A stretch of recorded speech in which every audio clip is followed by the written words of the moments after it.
నీ యొక్క పరిశుద్ధమైన ఉన్నతమైన నామం బట్టి నీ యొక్క ప్రియకుమారుడు మా రక్షకుడు యేసుక్రీస్తు ద్వారా కృతజ్ఞతలు తెలియజేసుకుంటున్నాం ఆయన. ఇదిగో తండ్రి, మీ యొక్క మాటలు ఈ ప్రాంతంలో తెలియజేయాలని ఆలోచన కలిగిన ఆయన చేసినప్పుడు, ఈ ప్రాంతానికి వచ్చినప్పుడు మీరే కృప చూపారు. మీ యొక్క మాటలు తండ్రి చక్కగా వివరించడానికి నాకు సమయోచితమైనటువంటి జ్ఞానాన్ని అందించమని, వింటున్న మీ పిల్లలందరూ చక్కగా వాక్యం అర్థం చేసుకొని వాక్యానుసారమైనటువంటి జీవితం నడుచుకునే విధంగా సహాయం దయచేయమని ఈ ప్రార్థన నీ ప్రియకుమారుడైనటువంటి యేసుక్రీస్తు ద్వారా అడిగి వేడుకొనుచున్నాం తండ్రి, ఆమేన్. ప్రియమైన దేవుని పిల్లలారా, మీకు ముందుగా పాంప్లెట్ల రూపంలో తెలియజేసిన విధముగా ఈరోజు బైబిల్ గ్రంథంలో నుండి ఒక చక్కటి, ఈరోజు ప్రపంచ మానవాళికి తెలియనటువంటి, అర్థం కానటువంటి, తెలుసుకోవలసిన ఆవశ్యకత ఉన్నటువంటి బైబిల్ సందేశం, ఆధ్యాత్మిక సందేశాన్ని మనం తెలుసుకుందాం. అదే మనిషి జన్మ ఎందుకు, మనిషి జన్మ ఎందుకు. ప్రియమైన దేవుని పిల్లలారా, పరలోకపు తండ్రి మనిషిని కలుగజేసి మనిషికి ఈ లోకాన్ని ఇచ్చి మనిషితో పాటు ఈరోజు తన కళ్ళ ముందు తనతో పాటి ఎన్నో జీవరాశులను కలుగజేశాడు. ఈరోజు శాస్త్ర ప్రపంచాన్ని అడిగితే ఎన్ని జీవరాశులు ఉన్నాయి అన్నప్పుడు వారు ఇచ్చినటువంటి సమాధానం, ఈ ప్రపంచంలో సుమారుగా 84 లక్షల జీవరాశులు కలవు అని తెలియజేశారు. ఎన్నట? 84 లక్షల జీవరాశులట. ఈ 84 లక్షల జీవరాశులలో ఒక జీవిగా, ఒక జీవరాశిగా ఉన్నటువంటి ఒక వ్యక్తి, అతడే మనిషి. ఈ మనిషి గురించే, అంటే మన గురించే మనం ఆలోచిస్తూ ఉన్నాం. దేవుడు ఈ జన్మనిచ్చాడు, అయితే ఈ జన్మ ఎందుకు? ప్రియమైన దేవుని పిల్లలారా, ఈ మానవ జన్మ చాలా విలువైనది, చాలా సున్నితమైనది, ఇది అపురూపమైనది. సినిమాలో ఒక పాటకు పాడారు, మీకు తెలిసే ఉంటుంది. వెంకటేష్ సినిమాలో అపురూపమైనదమ్మ ఎవరిదట? ఆడజన్మ. అపురూపమైనదమ్మ ఆడజన్మ. మరి మగజన్మ? మగజన్మ అపురూపమైనది కాదా? పరలోకపు తండ్రి ఆయన మనుషులను కలుగజేశాడు, జన్మ ఇచ్చాడు. ఇందులో ఆడవాళ్ళు ఉన్నారు, మగవాళ్ళు ఉన్నారు. ఆడజన్మ మాత్రమే అపురూపమైనది అనుకుంటే ఇక మగజన్మ సంగతి ఏంటి? మగజన్మ అయినా ఆడజన్మ అయినా మనిషి జన్మ అపురూపమైనదే, విలువైనదే, అది సున్నితమైనది. ఈ జన్మ ఎందుకు? ఇది మనం ఆలోచిస్తూ ఉన్నాం. ప్రియమైన దేవుని పిల్లలారా, ఈ మనిషి జన్మ ఎందుకని ఎవరైనా అడిగినప్పుడు, సమాజంలో కూడా అడిగిన సందర్భాలలో మనుషులు సమాధానాలు ఇచ్చారు. నువ్వు ఎందుకు పుట్టావు అన్నప్పుడు సులువుగా అపహాస్యం చేసే విధంగా ఏమన్నారంటే, పుట్టడం ఎందుకంటే సావడం కోసమే. ఈ సమాధానం చెప్పారు. ఎందుకు పుట్టావన్నా అంటే సావడం కోసమే. అంటే పుట్టుట గిట్టుడు కొరకే. పుట్టుట గిట్టుడు కొరకేనా? పుట్టడం చావడం కోసమేనా? మన కళ్ళ ముందు ఉన్నటువంటి ఎన్నో జీవరాశులు ఉన్నాయి, ఎన్నో పక్షులు ఉన్నాయి, ఎన్నో జంతువులు ఉన్నాయి. ఒక కుక్క ఉంది మన ఇంటి ముందరే, అది పిల్లలను కంటుంది. ఆ పిల్లలు పెద్ద అవుతాయి, తర్వాత ఒకరోజు మరణిస్తాయి. ఒక కుక్క పుడుతుంది, కుక్క చచ్చిపోతుంది. ఒక మేక పుడుతుంది, మేక చచ్చిపోతుంది. ఒక ఆవు పుడుతుంది, ఆవు చచ్చిపోతుంది.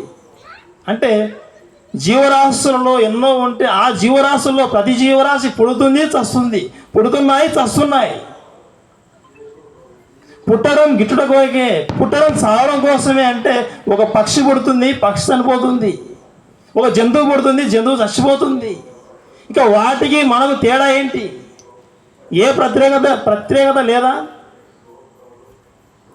ఏ తేడా లేదా? మనం కూడా ఒక జంతువు లాంటి జీవితమేనా? ప్రియమైన దేవుని పిల్లారా, అది ఆలోచిస్తూ ఉన్నాం మనం. మనిషి జన్మ ఎందుకు? చావడం కోసమని కొందరు చెప్తా ఉన్నారు. ఈ జీవరాశులకు మనకు తేడా ఉంది, వాటికి మనకు చాలా తేడా ఉంది, వ్యత్యాసం ఉంది. ఒక పక్షి అది గింజలు తింటుంది. ఒక కోడి మన గింజలు వేస్తే అవి జొన్నలు కావచ్చు, బియ్యపు గింజలు కావచ్చు, గోధుమపు గింజలు కావచ్చు, ఏ గింజలైనా సరే అది వేయగానే ఆ కోడి తింటుంది. పక్షులు గింజలు తింటాయి ఎక్కువగా ఇష్టపడేది. ఒక మేక ఉంది, ఆ మేక వదిలేస్తే బయటికి వెళ్ళిపోయి చెట్లకు ఉన్నటువంటి ఆకులను తింటూ ఉంటుంది.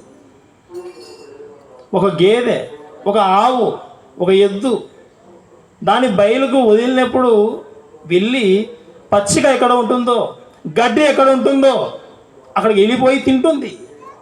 పక్షి గింజలు తింటుంది, మేక ఆకులు తింటుంది, ఒక ఆవు గడ్డి తింటుంది. మనిషి గింజలు తింటున్నాడు.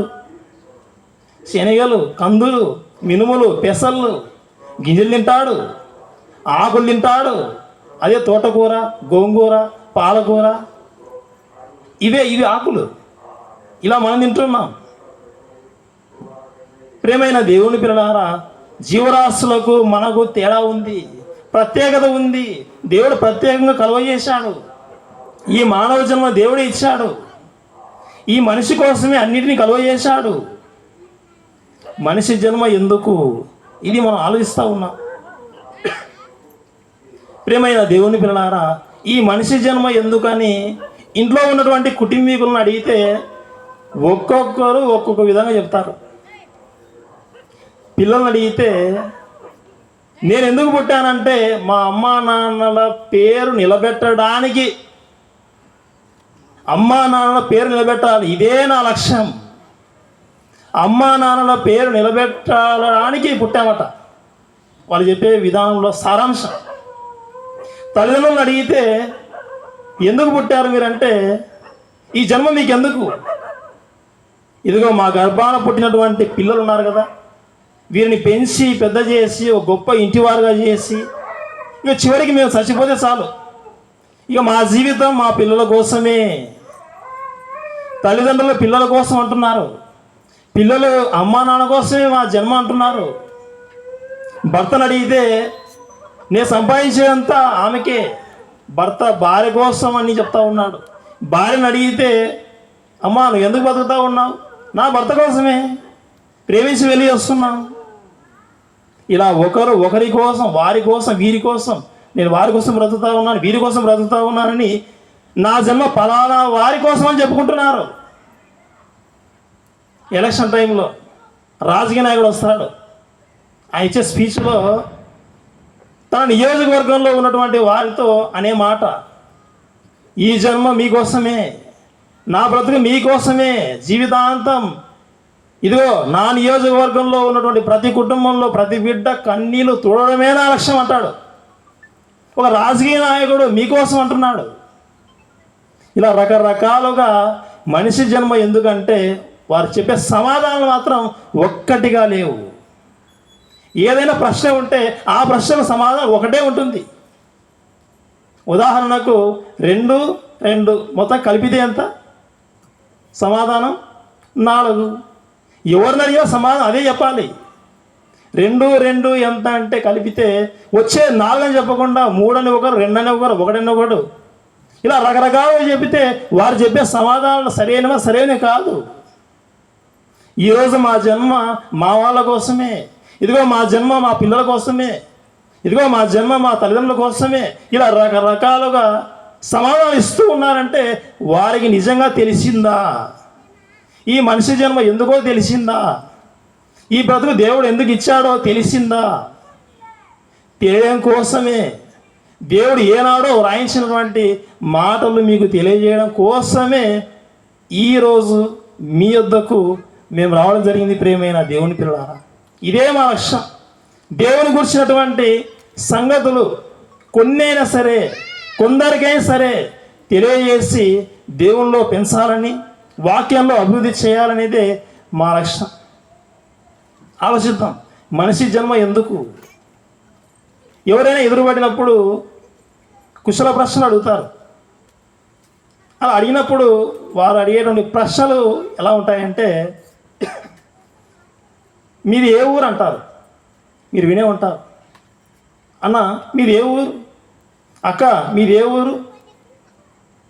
వాళ్ళు అడిగినప్పుడు మా సమాధానం చెప్తాం, ఇదిగో మాది పలానా ఊరు, ఇదిగో మాది పలానా ప్రాంతం. వారు అడిగిన ప్రశ్న ఏంటంటే, ఎక్కడి వారు మీరు ఎక్కడి వారు అంటే మీరు ఎక్కడ పుట్టారు అని అడిగినట్టు, మనము మా ఊరిలో పుట్టినట్టుగా మన ఊరి పేరు చెప్తాం. ఇంకా అదేవిధంగా తర్వాత ఏమంటారంటే, మీ తల్లిదండ్రులు ఎవరు, మీరు ఎవరికి చెందిన వాళ్ళు, మీ వాళ్ళు ఎవరు అడిగినప్పుడు మనం మన తల్లిదండ్రుల పేర్లు చెప్పేస్తాం. మన వంశావళి గురించి, మన పూర్వీకుల గురించి చెప్పేస్తాం. ప్రియమైన దేవుని పిల్లలారా, వాళ్ళు అడిగేటువంటి ప్రశ్నలు ఎలా ఉంటాయంటే, మీరు ఎక్కడి వారు, మీరు ఎక్కడ పుట్టారు, మీరు ఎవరికి పుట్టారు, మీ పేరెంట్స్ ఎవరు, మీ తల్లిదండ్రులు ఎవరు అని అలా అడుగుతారు. ఇది ఎందుకు చెప్తా ఉన్నానంటే, మనం ఈ సమయంలో ఆలోచించేటువంటి అంశం ఏంటి? మనిషి జన్మ ఎందుకు, నువ్వు ఎందుకు పుట్టావు, ఇది మన ప్రశ్న. సమాజం అడుగుతుందా? అడగదు. ఏమడుగుతుందంటే, ఎక్కడ పుట్టావో అడుగుతుంది, ఎవరికి పుట్టావో అడుగుతుంది, ఎందుకు పుట్టావని ఎవరో ప్రశ్న చేయలేరు. ఏ పాఠ్య పుస్తకాలు లేదు, ఏ పాఠశాలలో లేదు, ఏ యూనివర్సిటీలో లేదు. బడిలో చెప్పని పాఠాలు, బైబిలే చెప్పిన పాఠాలు మీకు తెలియజేయడం కోసమే రావడం జరిగింది.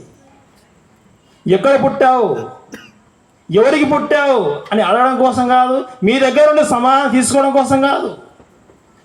మనిషి జన్మ ఎందుకు? ఓ మనిషి, నీ జన్మ ఎందుకు?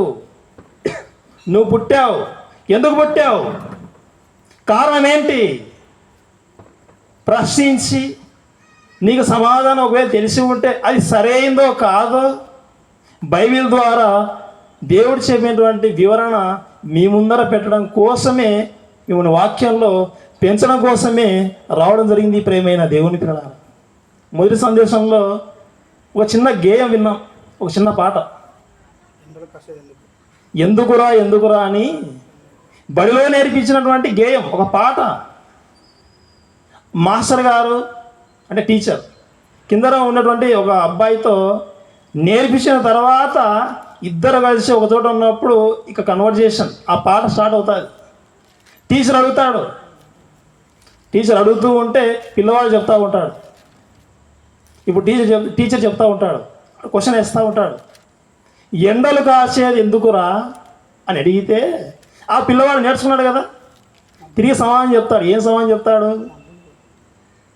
మాస్టర్ గారు ఎండలు కాసేది ఎందుకురా అంటే పిల్లవాడు ఏమంటాడంటే మబ్బులు పట్టేటందుకురా. ఏంటి మాస్టర్ గారినే ఒరే, రెస్పెక్ట్ లేదు. ఎండలు కాసేది ఎందుకురా, మబ్బులు పట్టేటందుకురా. మాస్టర్ మళ్ళీ క్వశ్చన్ అడుగుతాడు, మబ్బులు పట్టేది ఎందుకురా. పిల్లవాడు ఊరికి మళ్ళీ ఆన్సర్ చెప్తాడు, వానలు కురిసేది ఎందుకురా? మళ్ళీ మాస్టర్ గారు, వానలు కురిసేది ఎందుకురా? అప్పుడు పిల్లవాడు, చెరువులు నిండేటందుకురా.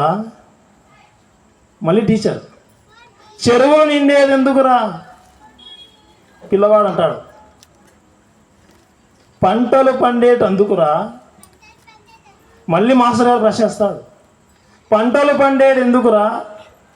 పిల్లవాడు మళ్ళీ సమాధానం, మనుషులు బ్రతికేటందుకురా. తర్వాత మాస్టర్ గారు ప్రశ్న వేయాలి, మనుషులు బ్రతికేది ఎందుకురా? ఈ మనిషి జన్మ ఎందుకురా? మనిషి బ్రతికేది ఎందుకురా అని తర్వాత ప్రశ్న వేయకుండా అక్కడితో ఆగిపోయాడు. ఒకవేళ వేసిన తర్వాత సమాధానాన్ని డైవర్ట్ చేసింది ఈ ప్రపంచం. బడిలో నేర్పించినటువంటి బైబిల్ నేర్పించినటువంటి సందేశం మీకు తెలియజేయడం కోసమే రావడం జరిగింది. ప్రియమైన దేవుని పిల్ల, ఓ మనిషి, నీ జన్మ ఎందుకు? ఎక్కడ పుట్టావు అని ప్రశ్న వేస్తూ ఉన్నారు. ఎవరికి పుట్టావని ప్రశ్న వేస్తూ ఉన్నారు. నువ్వు ఎందుకు పుట్టావు, నీ జన్మ ఎందుకని ప్రశ్న వేసిన వారు లేరు. పుట్టడం చావడం కోసమే, పుట్టాం చచ్చిపోతాం ఇలా చెప్పుకుంటున్నారు. దేవుడు రాయించినటువంటి బైబిల్ రహస్యాలు ఎరువగానే తమ జీవితాలను అర్ధాంతరంగా ముగించుకుంటూ ఈ జీవితాన్ని ముగించుకొని దేవుడు సిద్ధపరిచినటువంటి నిత్యాగ్నికి, నరకానికి పాత్రులైపోయి తమ జీవితాలను నిత్య నాశనాన్ని నడుపుకుంటున్నారు. చూద్దాం, ఎందుకు మనిషి జన్మ ఎందుకు? దేవుడు ఏం చెప్పాడు? దేవుడు చెప్పాడా? సమాధానం చెప్పాడు. చూద్దాం, యెషయా గ్రంథం 43వ అధ్యాయం. ప్రతి ఒక్కరూ బైబిల్ తెరిచి చూసుకోవాల్సిందిగా ప్రేమతో తెలియజేస్తూ ఉన్నాం. యెషయా గ్రంథం 43వ అధ్యాయం 21వ వచనం. ప్రియులారా, నా నిమిత్తము, యెషయా గ్రంథం 43వ అధ్యాయం 21వ వచనం. నా నిమిత్తము నేను నిర్మించిన జనులు, నా నిమిత్తం నా కోసం నిర్మించిన జనులు, నా నిమిత్తము నేను నిర్మించిన జనులు, నా స్తోత్రము, నా నిమిత్తం దేవుడు అంటున్నాడు. దేవుడు అనే మాట, ఓ మనిషి నీ జన్మ ఎందుకు?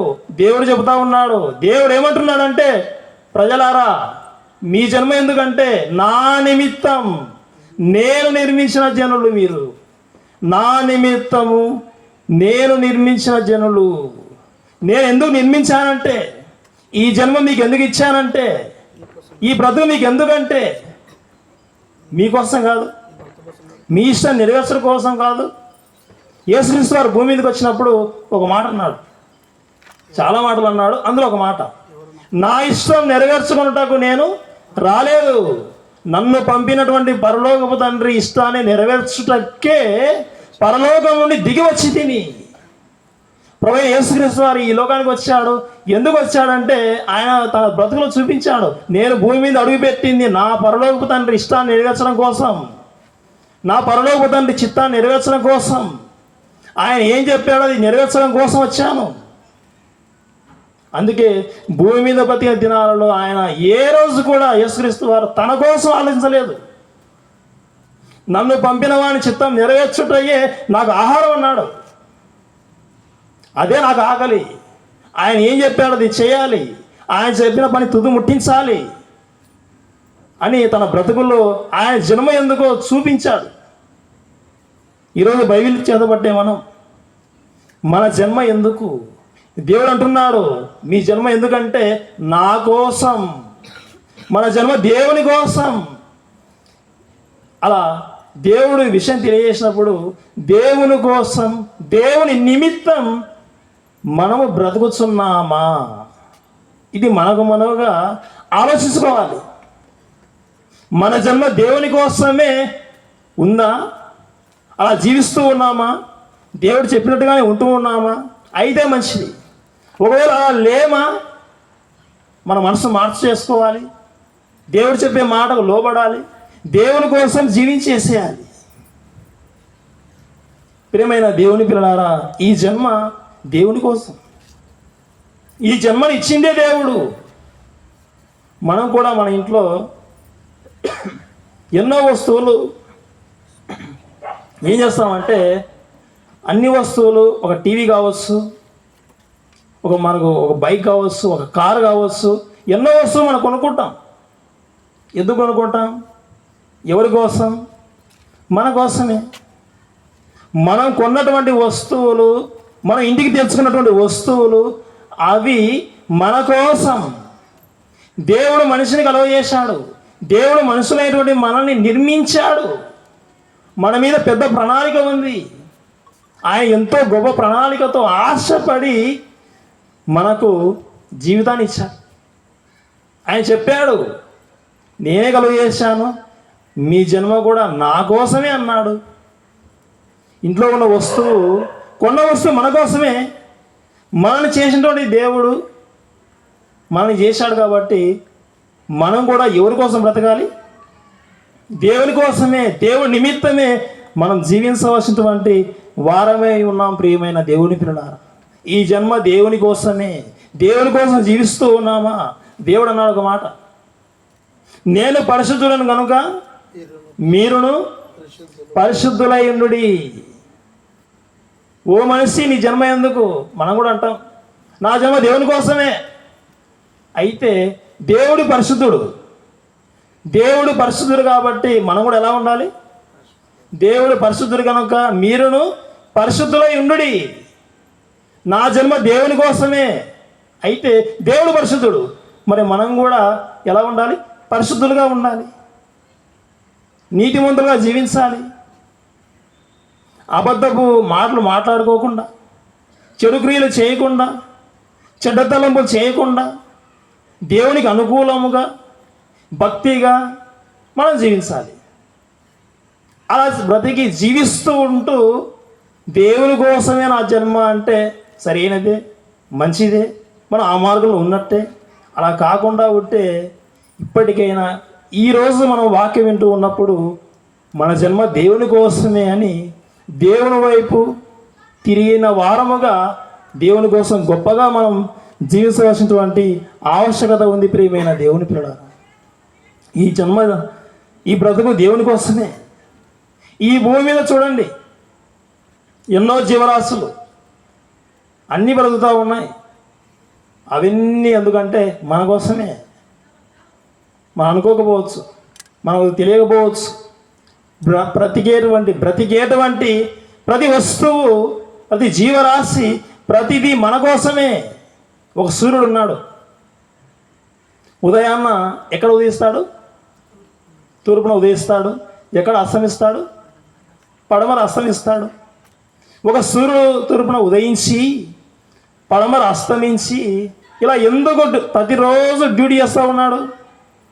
ఆయనకి ఏం పని లేదా సూర్యునికి? ఆ సూర్యుడు ఎందుకు? సూర్యుడు కోసం కాదు, ఆ సూర్యుడు దేవుని కోసం కాదు. సూర్యుడు ఉంటేనేనా దేవునికి వెలుగు? దేవుడు ఆ సూర్యుని చేశాడు. ఆ సూర్యుడు ఎందుకో తెలుసా? ఈ భూమి మీద ఉన్నటువంటి సకల ప్రాణులకు, ముఖ్యముగా మనకు, మనిషికి ఒక సూర్యుడు నీకోసం, ఒక చంద్రుడు రాత్రికాల సమయంలో నీకోసం, మన కోసం. చెట్టు కాసేటువంటి పువ్వులు ఎవరి కోసం? దేవునికా? ఆ పూల చెట్టును ఇచ్చింది కూడా దేవుడే. గులాబీ పువ్వు, మందార పువ్వు, మల్లె పువ్వు, ప్రతి పువ్వు అది మనిషి కోసమే. ఒక పువ్వు నీ కోసమే.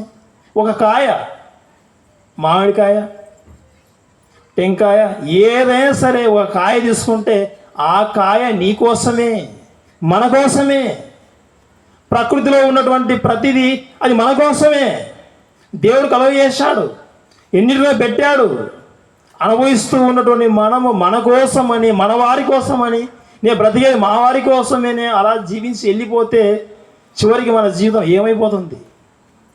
దేవుడు చెప్పినటువంటి ఆయన మాట ఏమైపోవాలి? నా కోసమే మిమ్మల్ని చేశాను, నా నిమిత్తం నిర్మించిన జనులు మీరు అని దేవుడు ఆయన గ్రంథంలో రాయిస్తే ఆయన కోసం ఆయన నిమిత్తం మనము బ్రతుకుచున్నామా? కొన్ని సందర్భాల్లో ఎలాంటి సంఘటనలు జరుగుతూ ఉంటాయంటే, చాలా రోజుల క్రితం స్వార్థ నిమిత్తం వేరే ప్రాంతానికి వెళ్ళిపోయాం. ఆ స్వార్థ నిమిత్తం వేరే ప్రాంతానికి వెళ్ళిపోయినప్పుడు స్వార్థ కూడిక ఇలా జరిగేటువంటి సందర్భంలో మేమేం అడిగామంటే, కరెంటు కోసం అడిగాం. ఒక ఇంట్లో కరెంటు అవసరం, ఈ ప్రార్థనా మీటింగ్ జరగడానికి మీ ఇంట్లో నుండి కరెంటు తీసుకోవడానికి అవకాశం ఇవ్వమని చెబితే అవకాశం ఇవ్వలేదు. ఎవరు? అన్యులు కాదు, బైబిల్ చేత పట్టినటువంటి బైబిల్ ఉన్నటువంటి క్రైస్తవ కుటుంబమే. ఏమి విలువ ఇచ్చారు దేవుని మాటలకు? ప్రియమైన దేవుని పిల్లలారా, పత్రికలు పంచుతూ ఉంటాం, అలా తీసుకొని అలా పగనే చేస్తారు. అందులో ఉన్న దేవుని మాట కూడా వాల్యూ ఇవ్వకుండా అలా ఉండిపోతారు. అలా ఉంటే దేవుడు ఆయన ఎలా ఉంటాడు? ఎలాంటి నిర్ణయాలు తీసుకుంటాడు? ఆయన మాటలకే విలువ ఇవ్వనప్పుడు, వాక్యంకు విలువ ఇవ్వనప్పుడు, దేవుని యొక్క మాటలు చెప్పడం కోసం దేవుని యొక్క సేవకులు, దేవుని యొక్క దూత వస్తూ ఉన్నప్పుడు ఏ మాత్రం కూడా భయం లేనప్పుడు, అలాంటి వారు దేవుని కోసం బ్రతకనప్పుడు దేవుడు పరలోకం ఇచ్చేస్తాడా? పరలోకం సులువుగా వస్తుందా? ప్రియమైన దేవుని పిల్లలారా, చివరిగా ఒక మాట చూసుకుందాం. అక్కడే యెషయా గ్రంథం 43వ అధ్యాయం 7వ వచనం. 43వ అధ్యాయం 7వ వచనం. నా మహిమ నిమిత్తము నేను సృజించిన వారిని నా నామం పెట్టబడిన వారందరినీ తెప్పించుము. ఇక్కడ ఉన్నటువంటి మాటలో కూడా ఆయన పైన ఏమన్నాడంటే, నా మహిమ నిమిత్తం, నా మహిమ నిమిత్తం. మీ బ్రతుకు నా నిమిత్తమే, మీరు ఉన్నది కూడా నా మహిమ నిమిత్తమే. దేవుని మహిమ నిమిత్తం దేవుని గణపరచాలి. ఈ బ్రతుకులో, ఈ జీవితంలో దేవుని గణపరిచే విధముగా మనం ఉన్నామా? ఆయన ఒక మాట అన్నాడు, నన్ను గణపరచు వారిని నేను గణపరుస్తాను. ఆయన మాటలకు విలువ ఇచ్చిన వారముగా ఉంటే దేవుడు మనకు కూడా ఎంతో విలువను పెంచేస్తాడు.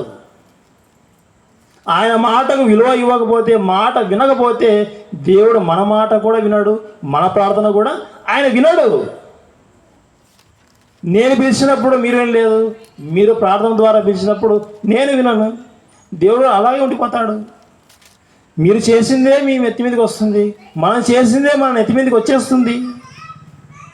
ప్రియమైన దేవుని పిల్లలారా, మనిషి జన్మ ఎందుకు? ఈ మనిషి జన్మ దేవుని కోసం. దేవుని కోసం మనం బ్రతకాలి. రేపు కూడా మరిన్ని మంచి విషయాలు, అద్భుతమైన విషయాలు బైబిల్ గ్రంథం ద్వారా నేర్చుకుందాం. ప్రియమైన దేవుని పిల్లలారా, ఈ జన్మ ఎందుకు? ఇప్పటి వరకు మనం విన్నాం కదా, ఈ మనిషి జన్మ ఎందుకు? దేవుని కోసం. ఈ జన్మ దేవుని కోసం, ఈ బ్రతుకు దేవుని కోసమే.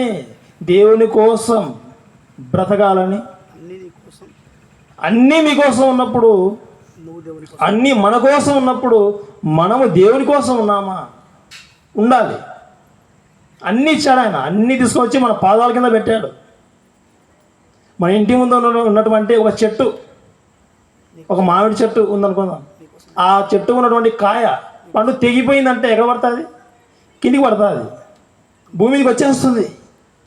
భూమి మీద ఎవరున్నారు? దేవుని పిల్లలుగా మనమే ఉన్నాము. ఆ పైనుండి పడే పండు అలా పడి కింద భూమి మీద పడితే ఆ భూమి మీద మనం అడుగులు పెడతా ఉన్నాం, నడుచుకుంటూ వెళ్ళిపోతూ ఉన్నాం. ఒక పండు నీ కాళ్ళ ముందుకు వచ్చేస్తూ ఉంది. ఆ పడిన పండు పైకి పోకుండా మన కింది వైపు వచ్చేస్తూ ఉంది.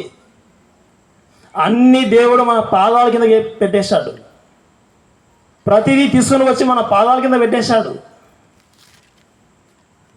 జీవరాశులు ఎన్నో ఉన్నాయి, కానీ ఏ జీవరాశి అయినా సరే మాట్లాడుతుందా? నోరుంది, కుక్క బహు అనాల్సిందే, అవి అరవలసిందే. జీవరాశులకు అరుపులే, అవి మాట్లాడడానికి అవకాశం లేదు. మనిషికి మాత్రమే దేవుడు మాట్లాడే అవకాశం ఇచ్చాడు. కొన్ని సందర్భాల్లో మనిషి అవిధేయుడైనప్పుడు, దేవునికి ఎదురు తిరిగినప్పుడు బైబిల్ గ్రంథంలో జీవరాశులకు, జంతువులకు మాటలు ఇచ్చాడు బుద్ధి చెప్పడం కోసం. ఈ భూమి మీద ఉన్నటువంటి జీవరాశులన్నిటికంటే అపురూపమైనది మానవ జన్మ, మనిషి జన్మ. ఈ జన్మ దేవుడు చెప్తా ఉన్నాడు, మిమ్మల్ని ఎందుకు చేశానంటే ఇదిగో నా కోసమే చేశాను అని దేవుడు ఎంతో ప్రణాళికతో ఏనాడో వ్రాయించినటువంటి మాటలు.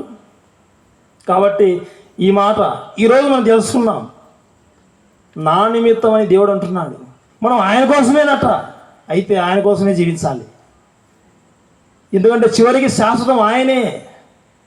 మన చుట్టూ ఉన్నటువంటి బంధువులు, మన చుట్టూ ఉన్నటువంటి మన వారు చివరికి వదిలేస్తారు ఏదో ఒక రోజు. చివరికి దేవుడే శరణ్యం. చివరికి మనం ఒంటరిగా వాడిగా అయిపోతాం. పరలోకం ఇచ్చేటువంటి శక్తిమంతుడు దేవుడే. కాబట్టి దేవుని కోసమే మనం జీవించాలి. కీర్తన 91. కీర్తన 91 కూడా చూద్దాం ఒకసారి. ప్రభువా ప్రభువా, తరతరముల నుండి. కీర్తన 91. ప్రభువా ప్రభువా, తరతరముల నుండి తరతరముల నుండి మాకు నివాస స్థలం నీవే. మాకు నివాస స్థలం నీవే. ఈ భూమి పుట్టక మునుపు, ఈ భూమిని కలువ చేయక మునుపు ఎప్పటి రెండో నువ్వు ఉన్నావు. నీకు ఆది లేదు. అప్పటిలో, ఆ సమయంలో మేము కూడా అప్పుడు మీలోనే ఉన్నాం, నీలో ఉన్నాం. తరతరముల నుండి మాకు నివాస స్థలము నీవే. భక్తుడు చెప్తా ఉన్నాడు, ప్రభువా మాకు నీవే. ఈ భూమి మీదకి వచ్చేసాం, మళ్ళీ నీ దగ్గరికి రావాలి. ప్రియమైన దేవుని పిల్లారా, ఇక సమయం 9 గంటల సమయం అయిపోయింది. మరి ముగించుకుందాం. ఈ మనిషి జన్మ ఎందుకు? ఈ మానవ జన్మ ఎందుకు? మన జన్మ ఎందుకు? దేవుని కోసం. రేపు కూడా వస్తే మరిన్ని అద్భుతమైన విషయాలు. ఏవి ఊరికే రావు.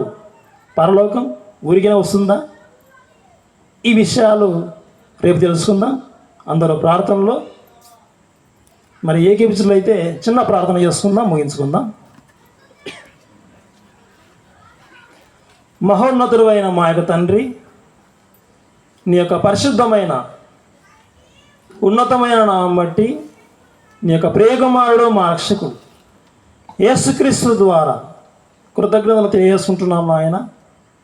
ఇదిగో నాయన, మీరు ప్రేమించి చక్కటి విషయాలు మేము తెలియజేయడం కోసం నీ దగ్గర విజ్ఞాపన పూర్వకముగా అడిగినప్పుడు మీరే సంకల్పించారు నాయన.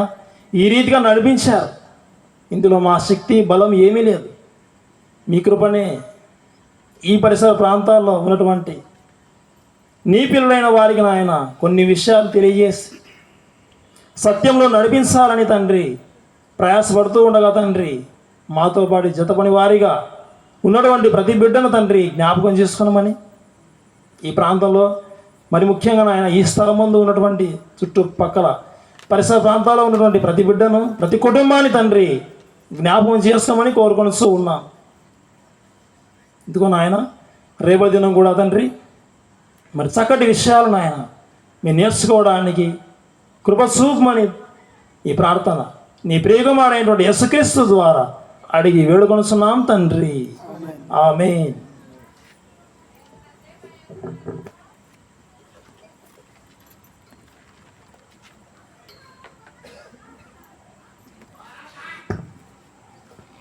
మనిషి జన్మ ఎందుకు అనే చక్కని మాటలు, మరి దైవ సందేశాన్ని విన్నారు పిల్లరా.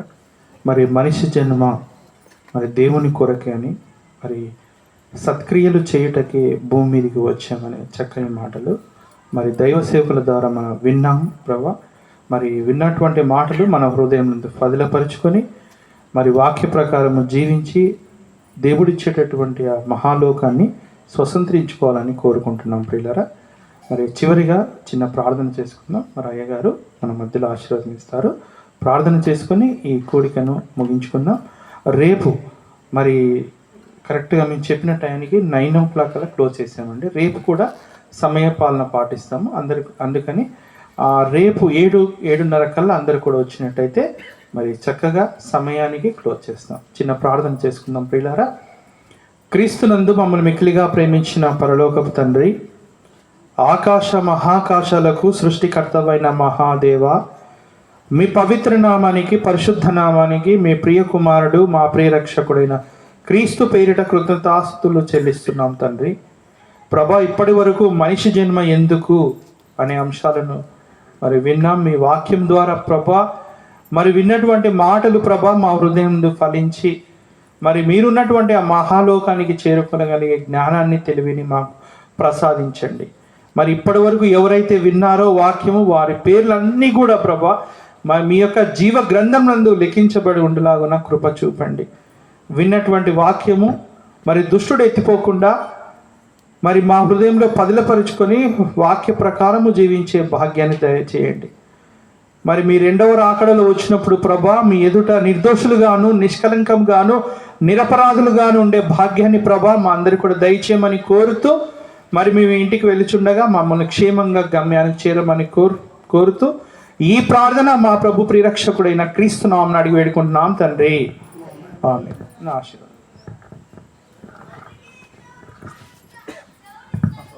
లారా, మరి సమయం మరి ఎక్కువ కాకూడదని మరి ఈ యొక్క సందేశాన్ని మరి కుదించి మరి క్లుప్తంగా వివరించడం జరిగింది. మరి రేపు కూడా త్వరగా వస్తే మీరు పాటలు పాడడానికి అవకాశం ఉంటుంది.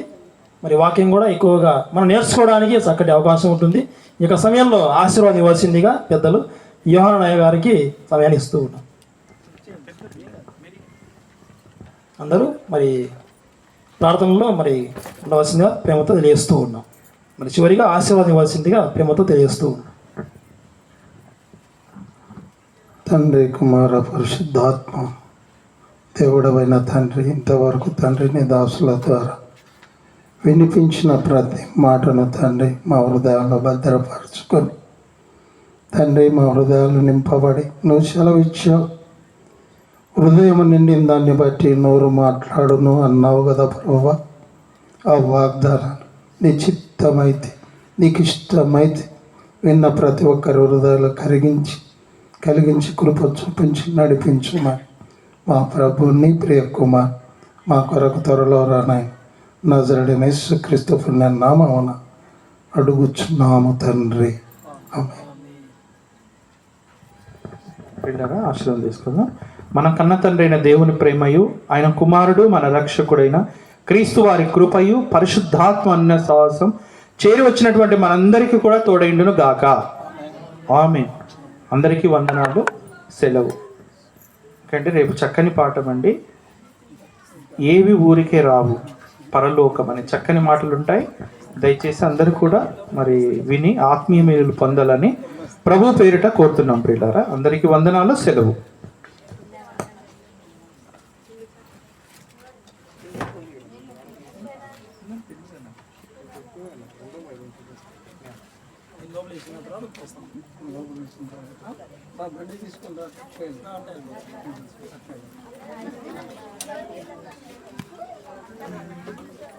లాభ్ చూసినామా.